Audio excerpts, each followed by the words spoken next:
I'm not the one who's so far away when I feel the snake bite and tear my veins. I believe wholeheartedly in the constitutional right of citizens to come to their state representatives and make their views known. I also believe in the right to debate and the right to assemble. And I believe in the right to bear arms. But what we have seen and heard in recent weeks has the potential to go far beyond these constitutionally protected rights. We're seeing threats of violence. We're seeing threats of armed confrontation and assault on our capital. For years, Virginia citizens who want to speak up in defense of gun rights have peacefully assembled here at our Capitol. In fact, many of them did so this past Monday. But we have received credible intelligence from our law enforcement agencies that there are groups with malicious plans for the rally that is planned for Monday.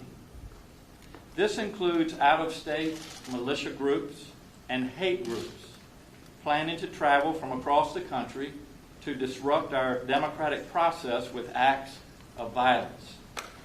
They are not coming to peacefully protest.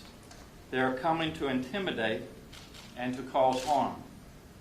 State intelligence analysts have identified threats and violent rhetoric similar to what has been seen before other major events, such as Charlottesville. Let me be clear. These are considered credible, serious threats by our law enforcement agencies. This intelligence comes from mainstream channels, both offline and online, such as alternative dark web channels used by violent groups and white nationalists from outside Virginia. These conversations are fueled by misinformation and conspiracy theories. Please know that we have been preparing extensively to protect public safety at Monday's rally. But no one wants another incident like the one we saw in Charlottesville in 2017. We will not allow that mayhem and violence to happen here. So we are taking the following actions to keep people safe in Capitol Square and in the city of Richmond. First, we have established a unified command between the state police, the Capitol Police, the Richmond Police Department, and our first responder teams. And I want to personally take this opportunity to thank all of them for keeping us safe.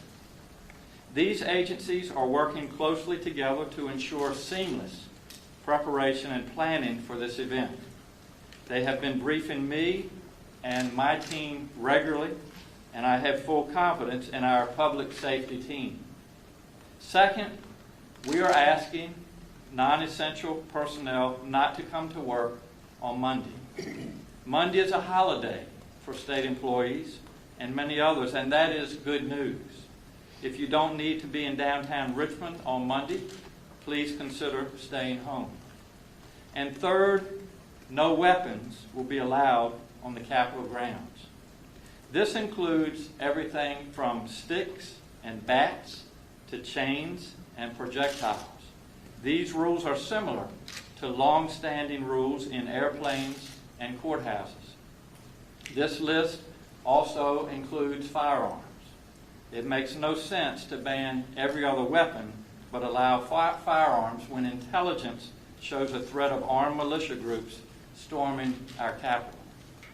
To enforce this, I am declaring a state of emergency in Richmond from Friday evening until Tuesday night. Everyone should understand this is based on real, identified threats that have been made. This order includes a prohibition of weapons on Capitol grounds. The prohibition is temporary, and it will expire on Tuesday after the rally. And those who would bring violence into Virginia have left and returned to where they came from.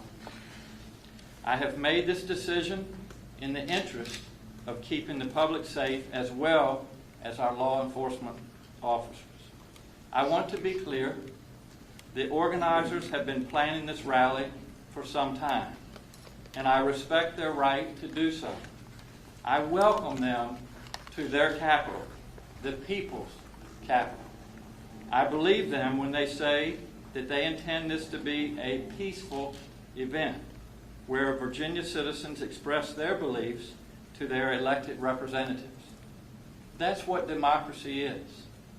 Unfortunately, they have unleashed something much larger, something that they may not be able to control. And so I call on them to disavow anyone who wishes to use Monday's rally to advance a violent agenda. And I call on them to discourage people from other states from coming to Virginia with violent intent. Hate, intimidation, and violence have no place here. I want to be clear. Virginia is always open for citizens of our state to meet with their elected leaders peacefully. That remains the case this coming Monday. Hundreds of Virginians do this every day. Most recently, earlier this week, the NRA hosted its annual lobby day. Hundreds of Virginians participated, and the day passed without incident. That is what peaceful events look like. I thank the NRA for hosting a peaceful event.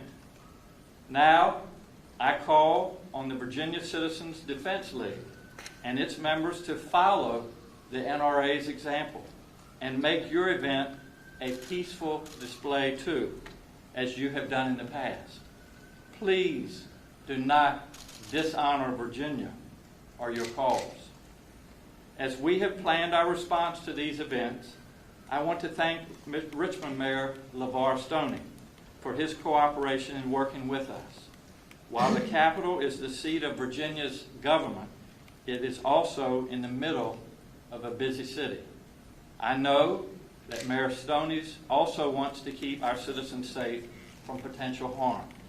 So, in the following order, I will ask Mayor Stoney to speak, and then Colonel Settle from the Virginia State Police, Colonel Pike from the Capitol Police, and Chief Smith from the Richmond City Police. They will review the plans for you. As the news media, you have the critical ability to help inform the public about these safety measures, and I thank you. Fight for one actual primary objective, seeking and exposing the truth.